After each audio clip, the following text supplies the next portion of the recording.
Hello guys. So today we are going to discuss 12 most important interview questions.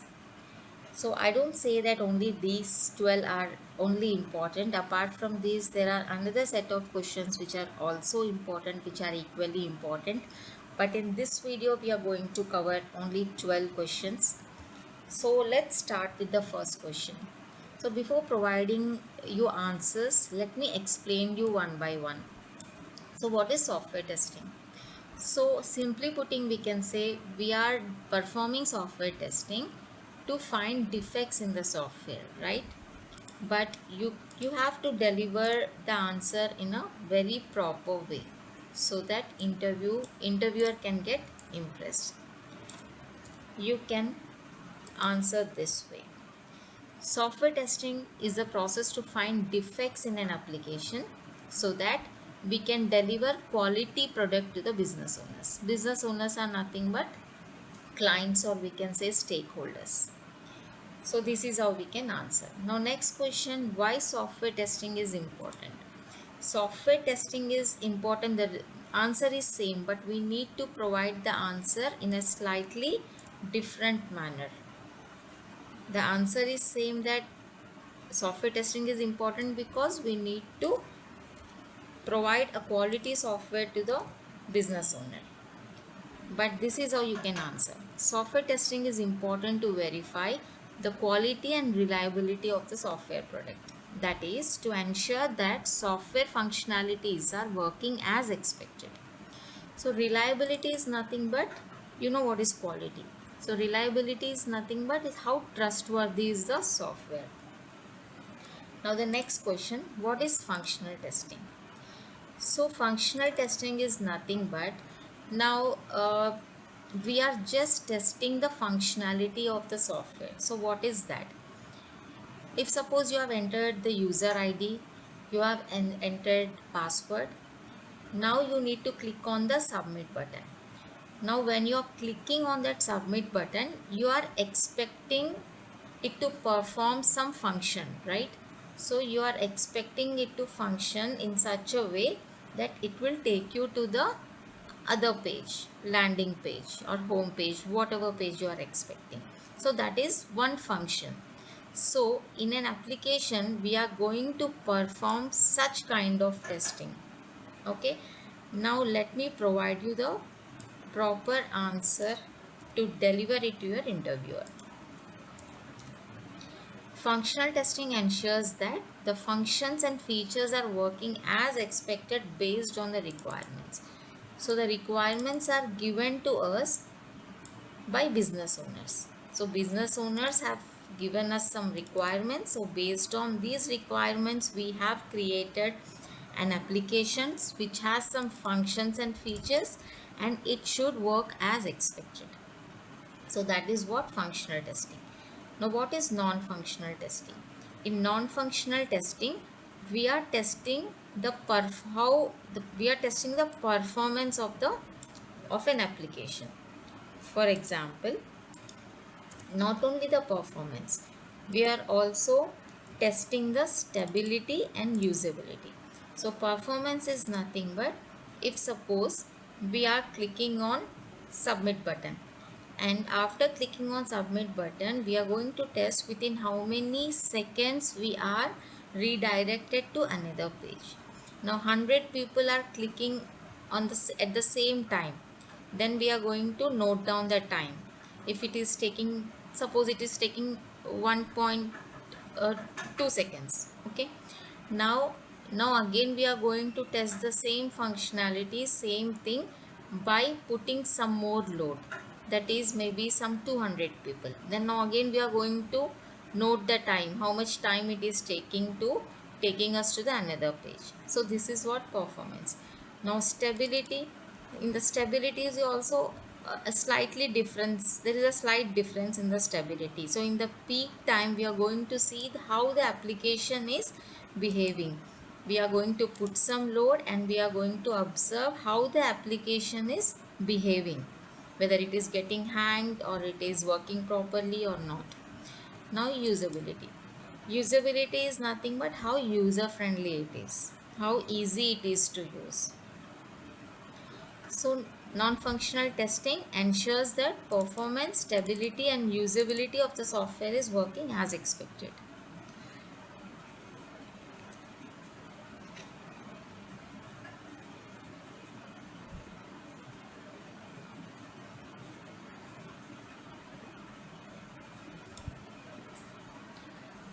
Now at the end of the video, I have discussed about um, mock sessions. Okay, so at the end of the video, while I was discussing about this mock interview session, at that time this email ID was not visible. It was not clearly visible. Okay, so you can note it down now. If suppose you find that mock interview, you need mock interview sessions, I have explained in the end of the interview, like what kind of interview mock session I'm going to take. If you are interested, then you can email me so that I can take a mock session.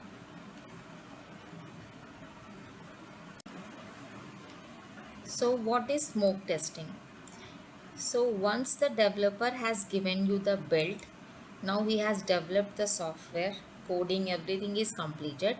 Now he has given you the software which is ready to test. So what you are going to do, you are going to do the smoke testing. So smoke testing is nothing but you are testing the basic features, basic functionality of the application. If suppose the basic features, basic functionalities are working fine, that means you are good to proceed. You can do the testing now. So that is what smoke testing. Now let me give you the proper answer for this. You can answer it in this way. Smoke testing is a type of testing which ensures that basic functionality of the software is working as expected. Okay. Now let us go to the sanity testing. Seventh one. What is sanity testing? So as I said, smoke testing we are doing at the beginning of the testing, right? Now sanity we are going to perform it after the regression testing. I'll tell you what is regression later, but now let me explain you what is sanity.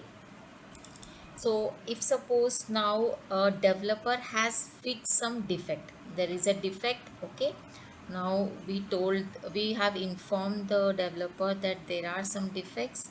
Now they have fixed those defects. How they have fixed? If there are any errors in the code, then they are going to correct them and fix it, right? This is how they do it. So when they are doing that, it might have affected the other functionalities. So now they are fixing one bug.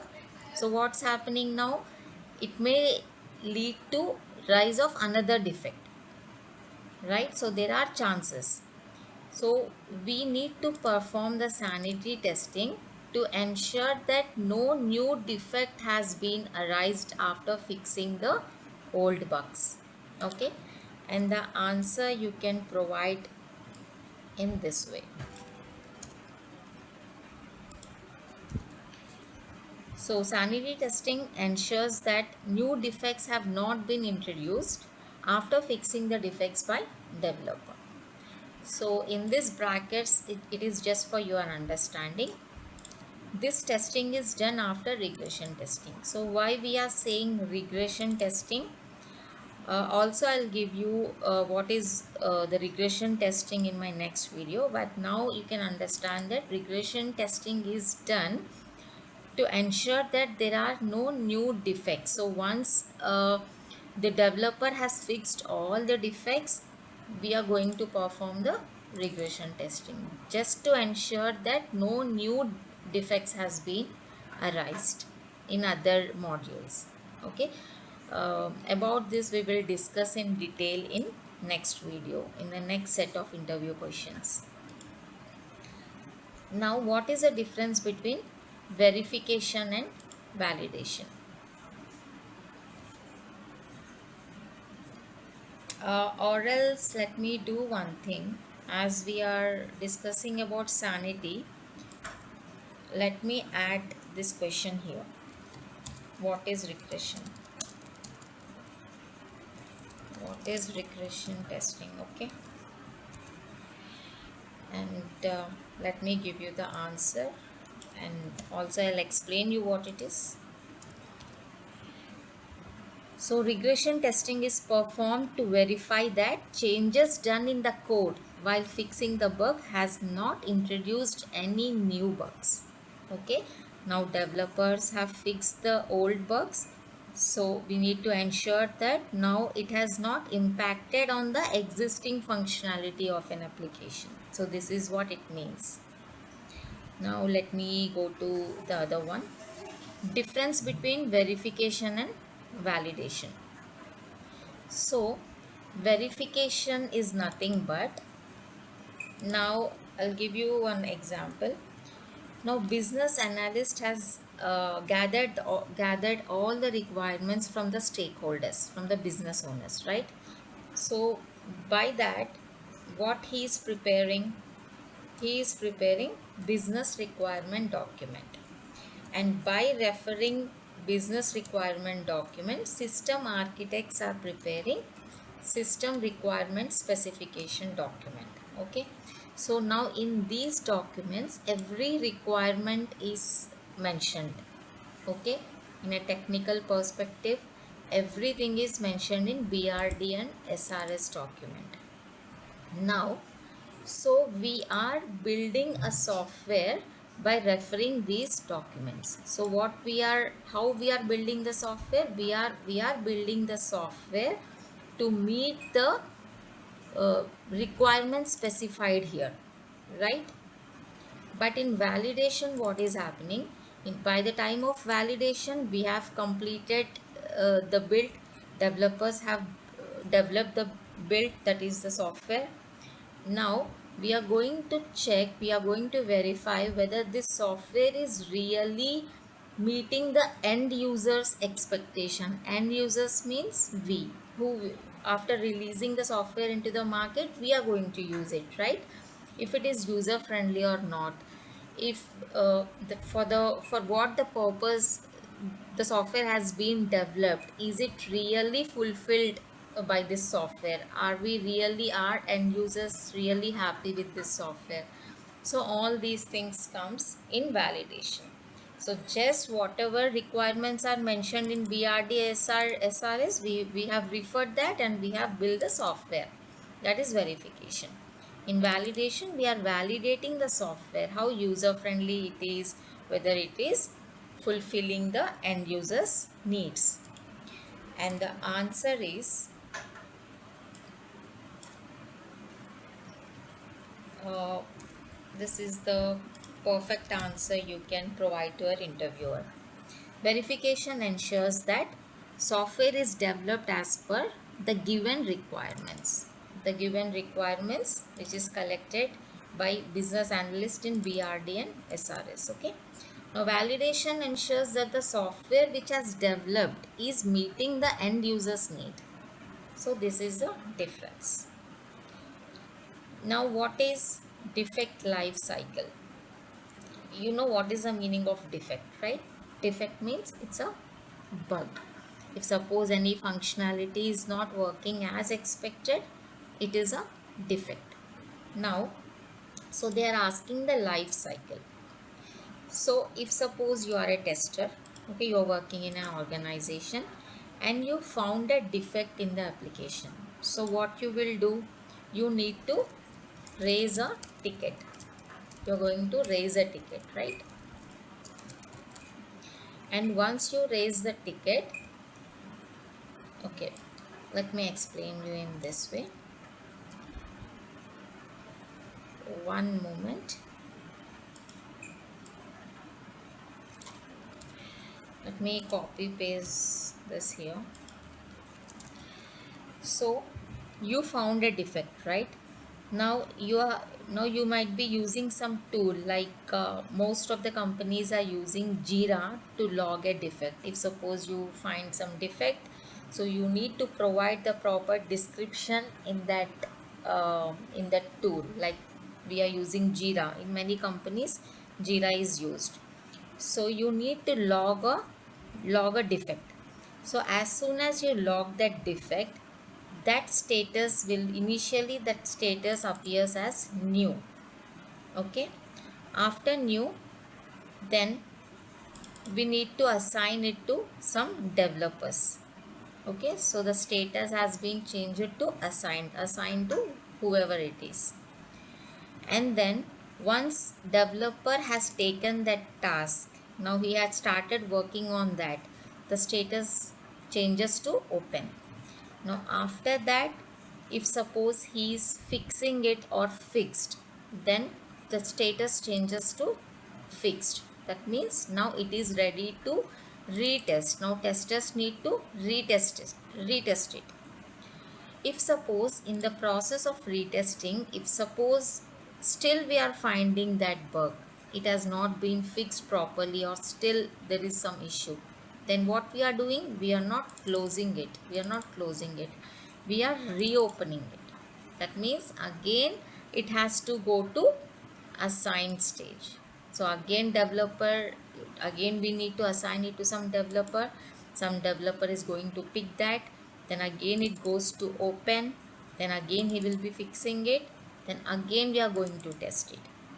Now again, now at this stage, if suppose it has been fixed, now there is no issue, it is working as expected, then we can close that. So there are some options. So all these are options. Okay, we can change it manually also. So we can change the status to closed. So new, assigned, open, fixed, all these are status. All these are stages. Okay, so a defect goes through these stages. Hope the answer is clear. You can answer them in this way. You can say that as soon as we raise the bug, the status goes into new. After that, we need to assign it to a developer. After that, when developer picks that bug to fix it, when he is working on that, the status goes to open. After that, the status will be fixed. Then again we need to retest, open, reopen, then again if it is fixed, close, like this is a cycle. Okay, now the next question is what is SDLC and its phases. So SDLC stands for Software Development Life Cycle. So to deliver a quality product to the business owner, we have to go through 6 or 7 phases. Okay, so let me give you that. Let me copy paste the answer.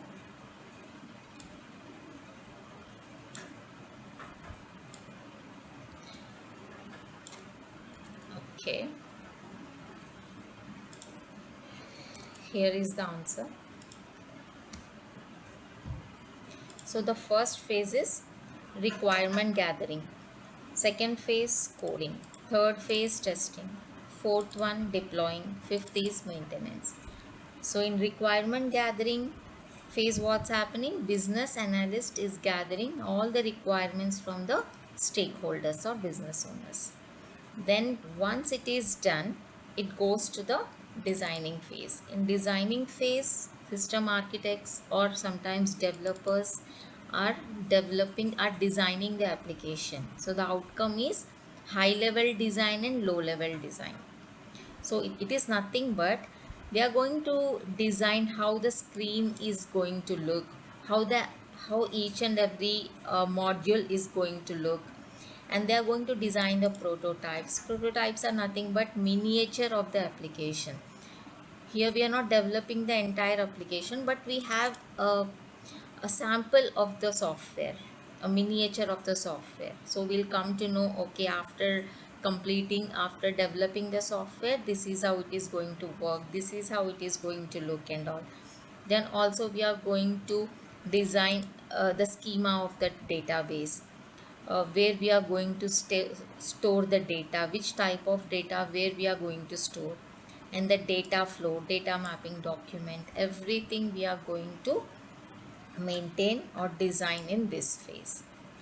So after completing this phase, we are going to start the coding phase. In coding phase, developers are involved. So developers are going to use any one of the programming language like Java, Python, R, Perl, whatever it is.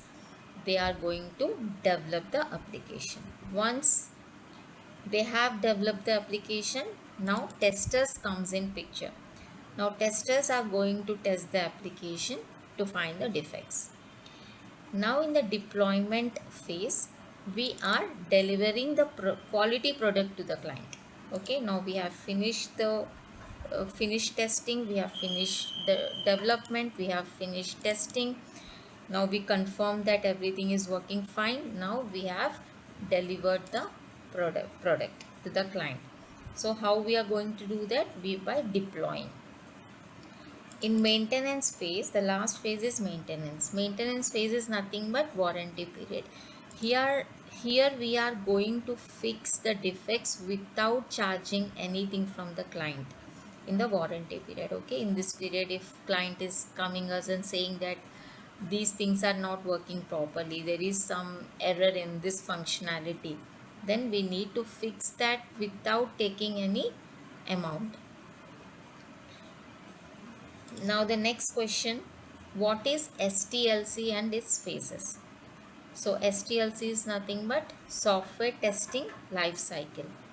Like we have software development life cycle, in the same way we have software testing life cycle. So in software testing life cycle, we have to go through 6 phases. So these are those 6 phases. The first one, requirement analysis. So see, here it is requirement gathering, okay, and here it is requirement analysis. So now we have all the requirements, we are analyzing them, we are identifying the requirements. Okay, now once the team understands the requirements, now test planning starts. So in test planning, a team leader, what they are going to do, team leader will be identifying the scope.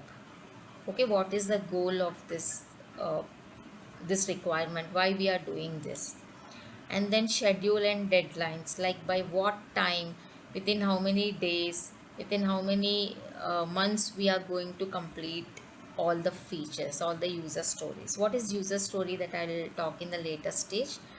So user story is nothing but a requirement. Okay, and resources, how many testers we have to complete all these user stories, all these requirements, and what kind of environment we are going to use to test the software, and do we have enough tools to test this. So in the test planning phase, everything we are going to make sure that we have all the resources, tools and testers, everything is ready to start testing. So once it is ready, then what we are doing, we are we have we need to start creating the test cases. So how we are going to do this, we are going to study, we are having requirements, right? In Jira, what's happening, we are having we are having all the user stories. So by referring the user stories is nothing but a requirement, we are going to understand that and write a test case. So how to write a test case, that we will be discussing, or I'll show you in the next video. Okay, now test execution. Execution is nothing but we are executing the test case. So we are now, the application is ready, we are having the build. Now in an environment we are executing them, means we are just checking whether all the functions are working properly or not. Now defect reporting. So to raise the defect, as I said, most of the companies are using Jira. So there we need to log a defect. So this is one phase. Now the final phase is test closure. So the outcome of this test closure phase is test summary document. We need to maintain test summary document. Now what does this test summary document contain? This contain test results like how many test cases are passed, how many test cases are failed, how many total test cases we have executed, and how many defects are there, defect report, what lessons we learned here, and what are the improvement areas, how to avoid if some mistakes are there, if something is lacking in this entire STLC process, how to overcome that. Everything will be mentioned in the test closure document. Now the last one is, what is the difference between black box testing and white box testing? Black box testing is nothing but this is done by a tester. Now why it is called black box? Why? Because we are not going to see the code. No, only developers know the source code. What we are doing, we are just testing the application. We don't know the code, right? So that is the reason it is called black box. Now white box testing, white box testers are nothing but developers, because they are doing the unit testing. They know the code, okay, and that is unit testing. And the answer is, let me give you the answer.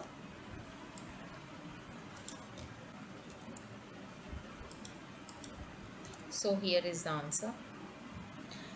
Testing the software without knowing its code is called black box testing. Testers are performing black box testing as we have no idea of the source code. White box testing is done by developers as they know the source code, and it is also called unit testing. So today we have discussed 12 important questions. So there are high chances that these questions they may ask you, and there are few set of questions which I am going to discuss in the next video. So but the most important thing, so before asking these questions, your interviewer is going to ask you to tell me about yourself. This is one of the common question every interviewer will ask. So here you are not going to talk anything else apart from the skills you know, or your name, your education. The reason is they are not actually interested to know about your personal details like what you like and all. So they're mostly interested in exactly what skills you have. And why this question is asked, there are two reasons. They want to know your communication skills. They want to know how fluently you can communicate. So here I have a sample answer. So if suppose you know your interview name, you can take their name like good morning Ravi. There is nothing wrong. You don't have to say sir or ma'am.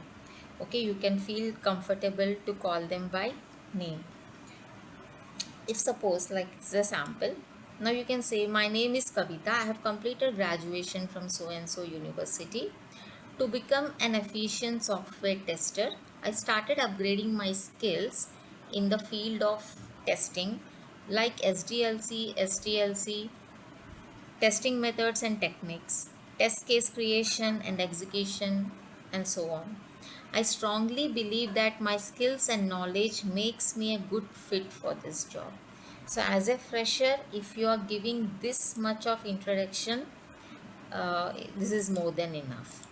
Okay. Now, I also conduct mock interview sessions. If suppose you are preparing for the interview and you want to feel confident before going to your real-time interview, okay, you can have a mock interview session with me. So if you are interested in this, then you can email me your details so that I can contact you to have a mock interview session. I'm going to ask you some questions, you will be answering. If suppose you are going somewhere wrong, I'm going to correct you. So this way you can build some confidence and crack your interview. So see you in my next video with another set of questions, and all the best for your interview. If you are here today, if your interview is tomorrow or day after and you are here to get some knowledge. Thank you so much. And if this video is if you find this video is important, if you find it is really helpful for you, then please hit subscribe button, and don't forget to hit the bell icon, because whenever I post new videos you will get the notification. Thank you so much.